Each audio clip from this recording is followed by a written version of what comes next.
जागतिक तीर्थक्षेत्र म्हणून ओळखले जाणारे साईबाबांच्या शिर्डीमध्ये वर्षाकाठी 2 ते 3 कोटी भाविक या ठिकाणी भेट देत असतात आणि भाविक या ठिकाणी आल्यानंतर ते या ठिकाणी जे भिक्षेकरू असतात त्यांना दान अर्पण करतात। त्यामुळे या ठिकाणची जी भिक्षेकरूंची जी संख्या आहे ती मोठ्या प्रमाणात आहे आणि हे भिक्षेकरू जे आहे भाविकांना दानासाठी त्रास देतात, त्यांच्या मागे लागतात, त्यांना ओढताण करतात।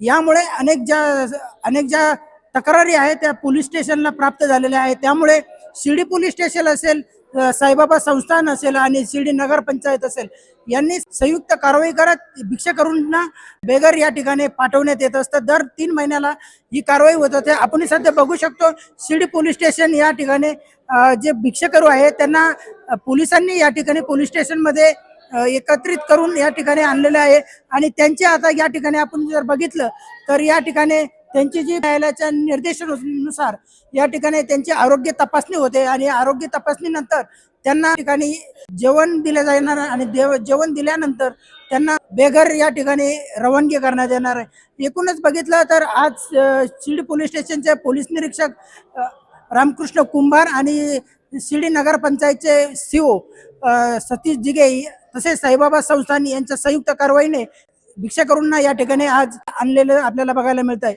आर के न्यूज मराठीसाठी राहुल कोळगे, अहिल्यानगर, शिर्डी।